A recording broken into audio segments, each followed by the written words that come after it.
Bonjour, dans cette nouvelle vidéo, nous allons voir, ou apercevoir peut-être, la toute nouvelle interface de Windows 11 en version développeur.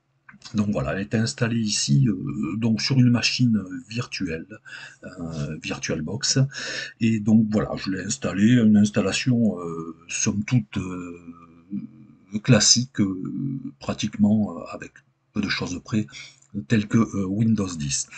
Donc voilà, la première chose qui marque quand on arrive sur le bureau, vous l'aurez remarqué, c'est ici en bas.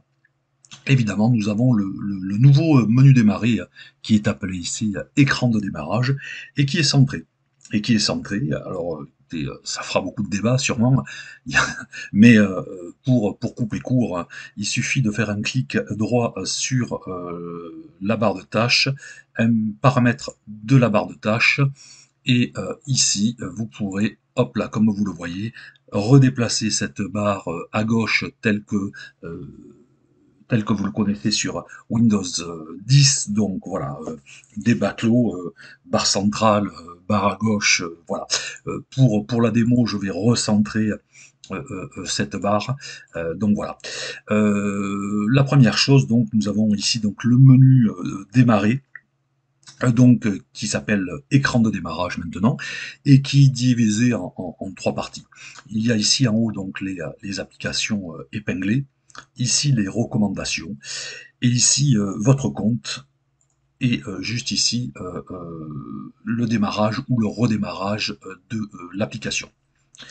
Vous l'aurez sans doute remarqué, ici en haut, le petit bouton toutes les applications, on va le faire de suite. Bien évidemment, comme son nom l'indique, hein, ça regroupe toutes les applications qui sont présentes sur votre ordinateur.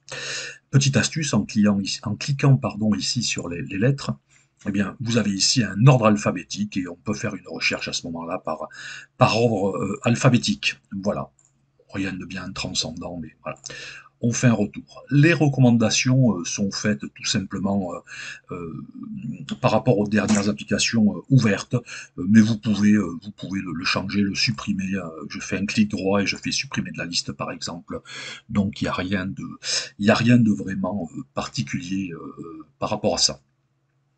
Ici, on l'a dit, il y a mon compte et il y a ici le menu démarrage, redémarrage, et il y a ici de l'espace qui peut être personnalisé. C'est ce que nous allons voir de suite. Pour personnaliser cet espace, on va un clic droit dans la barre de tâches en bas, paramètres de la barre de tâches, menu démarrer, choisir les dossiers affichés à l'écran d'accueil, et à partir d'ici, j'ai quelques options. Par exemple, je peux mettre l'explorateur de fichiers parce que je m'en sers souvent, les paramètres, et puis d'autres choses que je pourrais faire. Là, je vais laisser comme ça et regarder. Ici est venu s'implémenter ici donc les options que j'ai mises. Je vais en rajouter un. Mes documents, immédiatement ça s'affiche. Voilà. Donc c'est une petite option bien pratique, et ici on a un accès rapide et immédiat aux options.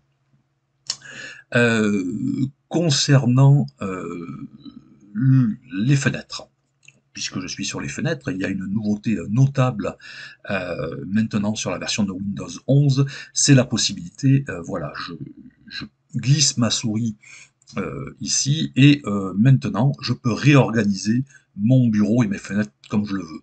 Par exemple, je le veux en haut à gauche, clac, je vais le mettre ici en haut à gauche. Je vais ouvrir ici mes paramètres, eh bien c'est exactement pareil, mais je vais les mettre en bas à droite. Voilà, et je peux ainsi réorganiser, je vais en ouvrir un autre, hein, et je peux ainsi réorganiser complètement mon bureau. Je vais le mettre ici par exemple. Voilà, donc ça c'est effectivement une option bien pratique que l'on va trouver sur toutes les applications. Je peux les mettre dans ce sens-là, et je peux mettre en plein écran, et je reviens ici. Donc voilà, une option, voilà, rien de transcendant encore, mais enfin, somme toute bien pratique, et en regardant le menu Explorer de fichiers, on peut voir la modification cosmétique du menu avec des icônes, voilà. Enfin, il n'y a rien de, il y a rien de transcendant. Alors, ensuite, nous avons ici à côté une option de recherche. Donc là, évidemment, on a une option de recherche et on peut rechercher sur le PC, on peut rechercher dans les documents, on peut rechercher sur Internet. Si je tape par exemple WinVer pour avoir la version de Windows, je clique ici, voilà. Vous pouvez le voir, on est sur la version de Windows 11 en version développeur. Voilà. Euh, donc voilà, dans cette option de recherche, vous pouvez rechercher des documents, l'invité de commande, vous avez vu les anciennes recherches qui sont ici. Voilà, très très pratique et très puissant comme outil. On l'avait aussi sur Windows 10, hein, il n'y a pas de... mais je trouve qu'il est très bien fait, il est détaché. Et une petite astuce également, c'est que quand on est dans le menu démarrer, si je tape quelque chose comme tout à l'heure, directement à l'écran, ce que je vais faire, par exemple, WinDev, automatiquement l'onglet de recherche va s'ouvrir. Donc voilà, je ne suis pas obligé d'aller directement dans le menu recherche. Je peux le faire depuis ici. Voilà, ça, c'est un côté pratique. On continue donc avec cette icône qui est tout simplement l'affichage des tâches et du bureau.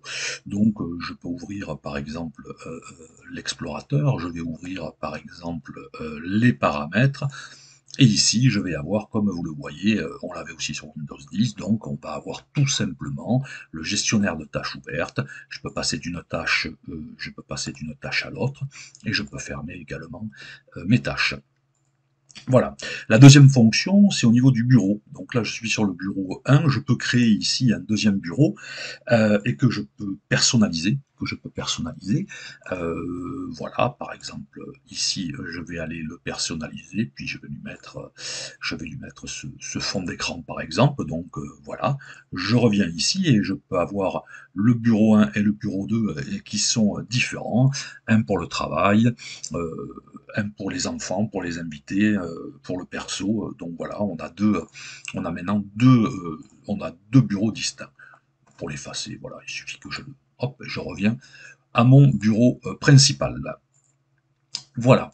On a donc ensuite ici un icône de widget.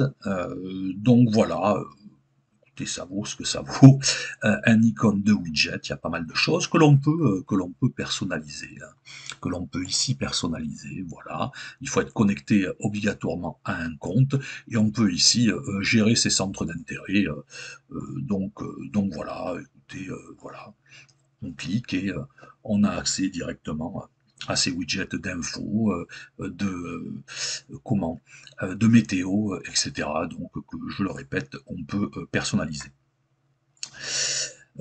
Ici, c'est un simple explorateur de fichiers, Internet Explorer, et une nouveauté qui n'en est pas une, c'est le Microsoft Store avec une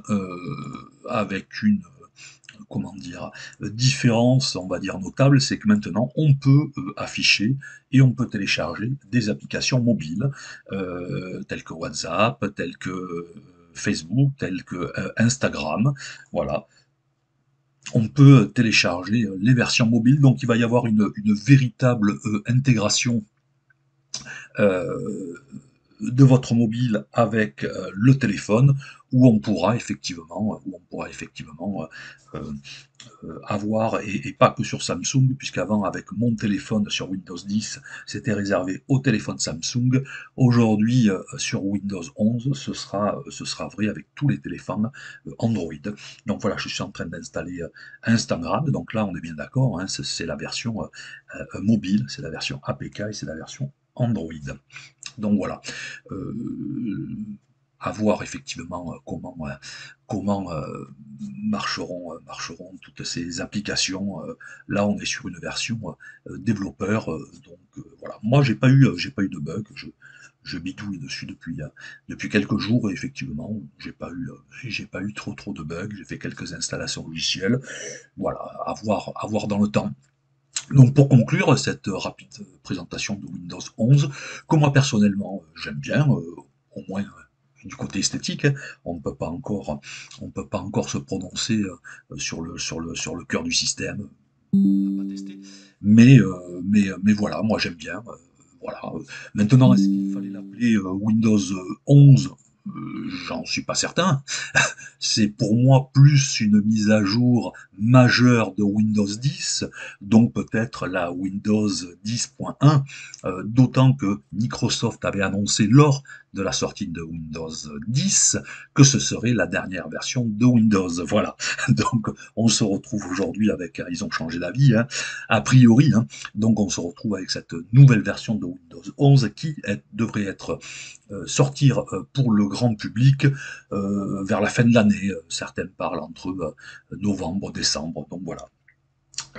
Concernant sa compatibilité, vous avez un petit outil gratuit qui existe tel qu'il avait été également fourni pour Windows 10 pour vérifier que votre PC est compatible.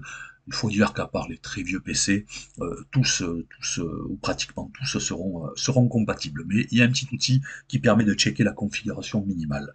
Le prix, écoutez, le prix, a priori, ça devrait être, si vous avez une licence déjà Windows 10, la mise à jour comme Windows 10 devrait être gratuite, mais à noter que lors de l'installation, on vous demande un numéro de série.